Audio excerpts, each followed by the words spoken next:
Hello everyone, welcome to Beyond Teachings. I am Suman Shankar, your physics teacher. तो आज जो हम लोग डिस्कस करने वाले हैं वो क्या है, वो हम लोग न्यूमेरिकल डिस्कस कर रहे थे ना। प्रीवियस ईयर का याद होगा आप लोगों को।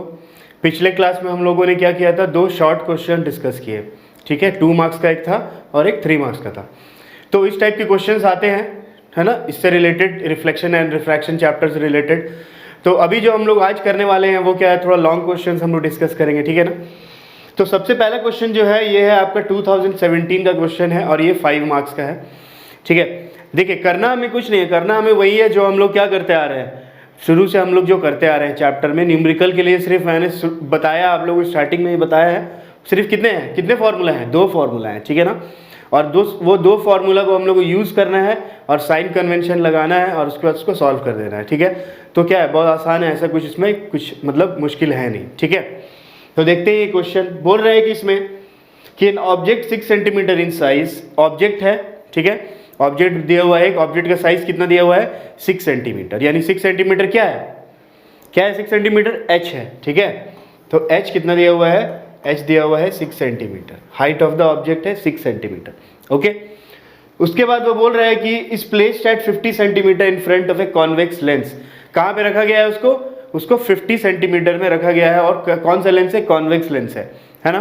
तो कॉन्वेक्स लेंस है, तो कॉन्वेक्स लेंस है तो उसका ऑब्जेक्ट डिस्टेंस क्या होता है, हमेशा नेगेटिव होता है, क्योंकि लेफ्ट साइड में ऑब्जेक्ट होता है। तो यानी कि u यहाँ पे कितना दिया हुआ है, u यहाँ पे दिया हुआ है 50 सेंटीमीटर। तो मैं क्या लिखूंगा उसको, -50 सेंटीमीटर, ठीक है। समझ में आ रही है बात, है ना। उसके बाद फिर वो क्या बोल रहा है कि जो कॉन्वेक्स लेंस है उसका फोकल लेंथ कितना दिया हुआ है, 30 सेंटीमीटर, ठीक है। कॉन्वेक्स लेंस का फोकल लेंथ 30 सेंटीमीटर। तो मैं यहाँ पे फोकल लेंथ को भी लिख देता हूँ। फोकल लेंथ कितना हो जाएगा इसका, 30 सेंटीमीटर हो जाएगा, ठीक है ना। तो according to sign convention, focus कहाँ होता है कॉन्वेक्स लेंस का, राइट साइड में होता है। तो अकॉर्डिंग टू साइन कन्वेंशन क्या होगा, वो पॉजिटिव होगा फोकल लेंथ का वैल्यू, ठीक है ना। समझ में आ रही है बात। मुझे फाइंड क्या करना है, मुझे फाइंड करना होगा v। देख लेते हैं क्या फाइंड करना है। बोल रहा है at what distance from the lens should A screen be placed. मतलब स्क्रीन को रखना है कितना दूर में वो लेंस से स्क्रीन को रखेगा। मतलब स्क्रीन में क्या बनता है, इमेज बनता है, ठीक है। और मुझे क्या चाहिए, मतलब इमेज डिस्टेंस चाहिए, मतलब मुझे v चाहिए। समझ में आ रही है बात।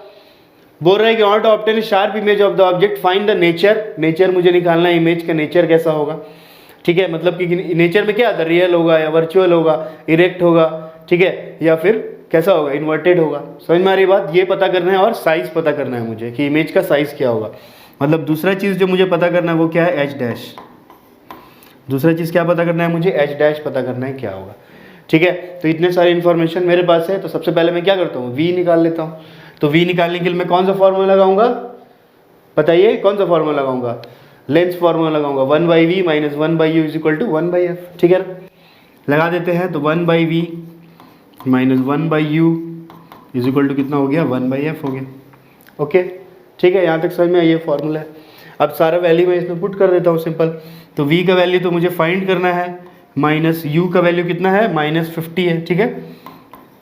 तो u का वैल्यू कितना हो गया, -50, है ना, = 1/f। f का वैल्यू कितना है, f का वैल्यू 30 सेंटीमीटर। तो f की जगह मैं लिख देता हूँ 30। समझ में आ रही है बात, ठीक है ना। अब इसको सॉल्व कर लेते हैं। सॉल्व करेंगे तो ये कितना हो जाएगा, 1/v, ये माइनस माइनस क्या हो गया, प्लस 1/50 = 1/30, ठीक है। इस प्लस को उधर लेके जाते हैं, क्या हो जाएगा, माइनस। तो 1/v = 1/30 - 1/50, ठीक है ना। प्लस क्या उधर जाके माइनस हो गया। 50 और 30 का एलसीएम मैं अगर ले लेता हूँ तो कितना आएगा, 50 और 30 का एलसीएम 150, ठीक है। तो इसका एलसीएम आ गया 150। सॉल्व करते हैं, यहाँ पे हो जाएगा 5, यहाँ पे हो जाएगा 3, ये हो गया 2/150, ठीक है ना। कितना हो गया, 2/150 हो गया। तो 2/150 अगर मैं कैंसिल करूँ उससे तो 2 1 2 और ये कितना हो जाएगा, 75 टाइम्स जाएगा। तो यहाँ से मैं 1/v कितना हो गया, 1/75। तो v का वैल्यू कितना हो गया, v = हो गया 75 सेंटीमीटर, ठीक है। तो v कितना आ गया, 75 सेंटीमीटर आ गया v, ठीक है। देखिए v का वैल्यू क्या आया है, पॉजिटिव आया है, इसका मतलब वो क्या है, राइट साइड है, ठीक है ना। अब यहाँ से मैं अब क्या निकाल लेता हूँ, नेचर। अब नेचर के लिए मुझे क्या चाहिए, साइज में पहले निकाल लेता हूँ। तो साइज के लिए फॉर्मूला होता है h/h, h डैश = कितना, v/u, ये है ना मैग्नीफिकेशन का फॉर्मूला, याद होगा। यहाँ से पुट करते हैं, एच डैश मुझे फाइंड करना है, हाइट ऑफ द ऑब्जेक्ट कितना है 6 सेंटीमीटर, v मैंने कितना फाइंड किया 75 डिवाइडेड बाई, और u का वैल्यू कितना है -50, ठीक है -50। तो यहाँ से जब मैं इसको सॉल्व करूँगा तो एच डैश कितना आ जाएगा 75 × 6 बाई -50, ठीक है। तो जब मैं इसको सॉल्व करूँगा तो एच डैश का वैल्यू कितना आ जाएगा, देखिए यहाँ से कैंसिल करते हैं, 5 से करेंगे इसको, ये हो जाएगा, ये तो आएगा 9 आ जाएगा, ठीक है -9। हाइट ऑफ द इमेज कितना आ गया -9 सेंटीमीटर आ गया। तो अब यहाँ से मुझे क्या इन्फॉर्मेशन मिली इमेज के बारे में, सबसे पहले नेचर मुझे पता करना था, है ना। तो नेचर यहाँ पे कैसा आ रहा है, नेगेटिव है। नेगेटिव का मतलब इन्वर्टेड इमेज है, उल्टा बन रहा है, और इन्वर्टेड है इसका मतलब क्या है कि इमेज कैसा है, रियल है। समझ में आ रही है बात, ठीक है ना, इमेज कैसा है, रियल है, ठीक है। और फिर क्या फाइंड करना था मुझे, size of the image find करना था। साइज ऑफ द इमेज मैंने फाइंड कर लिया 9 सेंटीमीटर, ठीक है। और इमेज कहाँ पे बन रहा है, तो इमेज राइट साइड में बन रहा है, क्योंकि वैल्यू इमेज का क्या है, पॉजिटिव है, ठीक है। तो यहाँ से मुझे क्या मिल गया, नेचर एंड साइज मिल गया, मिल गया ना। नेचर कैसा मिला, रियल एंड इन्वर्टेड। और साइज कैसा मिला मुझे, साइज मुझे मिला 9 सेंटीमीटर इसका साइज मिला, ठीक है। समझ में आ रही है बात, है ना। अब फिर क्या बोल रहा है मुझे वो कि also draw a label diagram. अब मुझे क्या करना है, इसका एक डाइग्राम शो करना है। तो मैं क्या करता हूँ, इसका डाइग्राम बना देता हूँ, ठीक है ना। चलिए बना लेते हैं डाइग्राम इसका। तो सबसे पहले मैं लेंस बना लेता हूँ। ये कौन सा लेंस है, कॉन्वेक्स लेंस, ठीक है ना। ऑब्जेक्ट को कहाँ रखा हुआ है, ऑब्जेक्ट का पहले हाइट कितना है 6 सेंटीमीटर, मतलब ये वाला हाइट है 6 सेंटीमीटर। ऑब्जेक्ट को कितना डिस्टेंस पे रखा है, 50 सेंटीमीटर पे रखा हुआ है लेंस से। तो ये हो गया, ये इसका क्या है, ऑप्टिकल सेंटर, है ना। फोकल लेंथ कितना दिया हुआ है, फोकल लेंथ दिया हुआ है 30 सेंटीमीटर, ठीक है। तो ये क्या है, यहाँ पे मैं मान लेता हूँ फोकस, इसको मैं F1 मान लेता हूँ, इसको मैं क्या मान लेता हूँ, F2 मान लेता हूँ। तो लाइट रे इधर से जाएगा, ऐसे जाएगा, तो इस फोकस को मुझे कंसीडर करना है, यानी कि ये हुआ 30, ठीक है ना। अब ऑब्जेक्ट का इमेज कहाँ बना, इस तरफ बना, ठीक है। तो इस तरफ इसका इमेज बनेगा ऐसे, इन्वर्टेड इमेज बना, और इमेज का साइज कितना है 9 सेंटीमीटर, ठीक है। और इमेज का डिस्टेंस कितना है 75 सेंटीमीटर। तो ये हो गया इसका लेबल डायग्राम। समझ में आई बात, आसान है ना।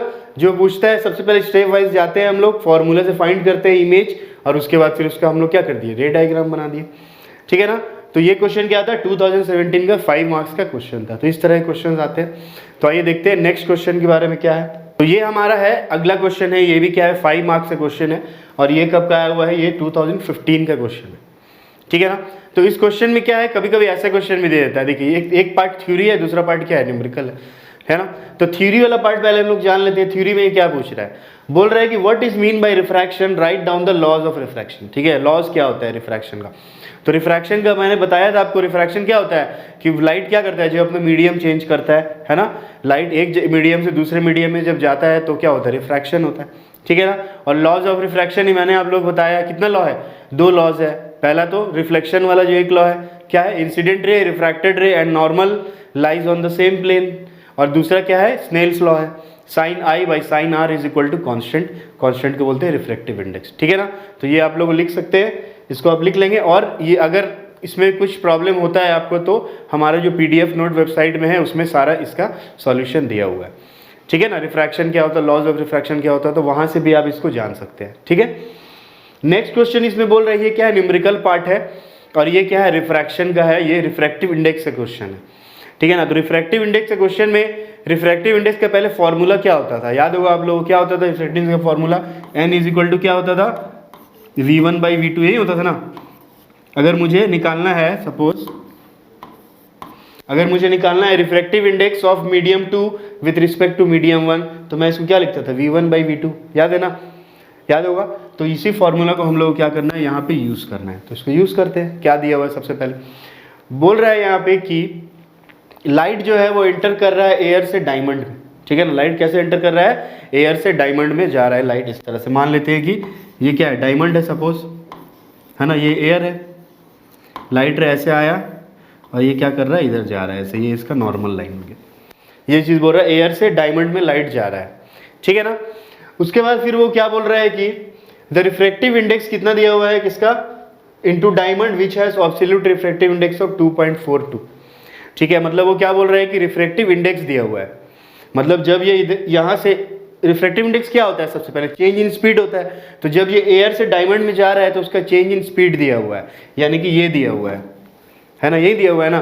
ठीक है, यानी कि जो refractive index of medium 2 with respect to medium 1 कितना दिया हुआ है, 2.42। ठीक है ना। फिर वो क्या बोल रहे हैं कि if the speed of light in air is 3 into 10⁸ metre per second. ठीक है, स्पीड ऑफ लाइट एयर में दिया हुआ है, मतलब कि कहाँ से जा रहा है वो, एयर से डायमंड जा रहा है, मतलब v1 दिया हुआ है ना यहाँ पे। ठीक है, तो v1 जो है मतलब पहला जो मीडियम उसका स्पीड यानी एयर का स्पीड जो दिया हुआ है वो कितना दिया हुआ है, 3 into 10⁸ 3 into 10⁸ metre per second. ठीक है ना, समझ में आ रही बात। अब मुझे फाइंड क्या करना है, find the speed of light in diamond, मतलब मुझे v2 फाइंड करना है कि जब दूसरा वाला मीडियम में जैसे ही लाइट इंटर किया तो उस दूसरे वाले मीडियम में स्पीड कितना था लाइट का, मतलब डायमंड में कितना था स्पीड। ठीक है, तो v2 मुझे फाइंड करना है। तो मेरे पास क्या है, सिंपल है, देखो सिंपली दिख रहा है ना, यहाँ पे ये एक दिया हुआ है, ये दूसरा टर्म दिया हुआ है, ये मुझे फाइंड करना है। चलो फाइंड कर लेते हैं इसको। ठीक है, तो अगर हम पुट करते हैं ये वैल्यू इसमें, इस तरह से अगर हम पुट करते हैं इसमें तो क्या होगा, फॉर्मूला सबसे पहले दिया हुआ है n21 is equal to v1 by v2। ठीक है ना, ये फॉर्मूला है ना।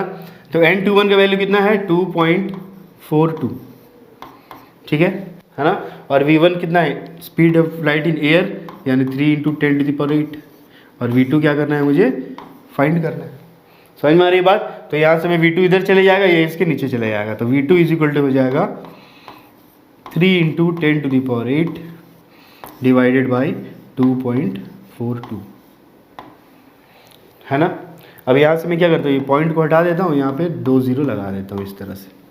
तो यहाँ पे क्या हो गया, 3 इंटू 10⁻, देखो ये 8 है, ये 2 0 और आ गया, तो 10⁻ कितना हो गया, 10 हो गया, डिवाइडेड बाई 242। ठीक है ना। अब इसको क्या करना है, मुझे इसको सॉल्व करना है ना। तो इसको सॉल्व करने के लिए मैं क्या करूँगा, इस जो 10⁻10 में से मैं क्या करता हूँ, 2 0 इसके पास ले आता हूँ, यानी कि इसको मैं बना देता हूँ 300, और ये फिर से हो जाएगा 10⁸, और ये डिवाइडेड बाय हो जाएगा 242, है ना। तो जब मैं क्या करूँगा, इसको सॉल्व करूँगा, मैं 300 से 242 को डिवाइड अगर मैं करूँगा तो मेरा वैल्यू कितना आ जाएगा, 1.2 के करीब ऐसा कुछ आ जाएगा, 1.2 इंटू 10⁸ मीटर पर सेकेंड। ठीक है, ये एक्यूरेट वैल्यू नहीं है बच्चों। ठीक है, इसको आप लोग सॉल्व करके इसका एक्यूरेट वैल्यू आप लोग निकाल लेना। तो लगभग मैं 1.2 इंटू 10⁸ मीटर पर सेकेंड के करीब आ जाएगा। ठीक है, तो ये मुझे फाइंड करना था speed of light in diamond. तो speed of light in diamond कितना मैंने फाइंड किया, 1.2 इंटू 10⁸ मीटर पर सेकेंड। समझ में आई बात। तो ये फॉर्मूला हम लोगों ने कब पढ़ा था, जब हम लोगों ने रिफ्रैक्शन पढ़ा था, स्टार्टिंग में लॉज ऑफ रिफ्रैक्शन के बारे में जाना था और रिफ्रैक्टिव इंडेक्स पढ़ा था उसके बाद। तो उस टाइम याद होगा आप लोगों को, स्टार्टिंग में हमने ये फॉर्मूला पढ़ा था, और इससे रिलेटेड ये क्वेश्चन क्या है, 2015 में आया हुआ। ठीक है ना। तो इस तरह से क्वेश्चंस क्या होते हैं, एग्जाम में आते हैं इस चैप्टर से रिलेटेड। ठीक है, और अभी क्या है, आप लोगों को ये चैप्टर हो चुका है पूरा खत्म, रिफ्लेक्शन भी मैंने पढ़ा चुका है पूरा आप लोगों को, और रिफ्रैक्शन ही मैंने उसको कंप्लीट कर दिया है। ठीक है, और नोट्स के लिए आप क्या है, वेबसाइट पे जाएं, आपको नोट्स मिलेंगे उसके लिए, है ना। तो रिफ्रैक्शन के लिए और रिफ्लेक्शन के लिए, मतलब जो लाइट का आपका 10th नंबर वाला चैप्टर है, लाइट रिफ्लेक्शन रिफ्रैक्शन, ठीक है, ये चैप्टर यहाँ पे क्या होता है, कंप्लीट होता है, खत्म होता है। ठीक है ना। तो नेक्स्ट क्लास में हम लोग मिलेंगे एक नए चैप्टर के साथ। ठीक है, नई चीज़ें सीखेंगे। तब तक के लिए goodbye and thank you.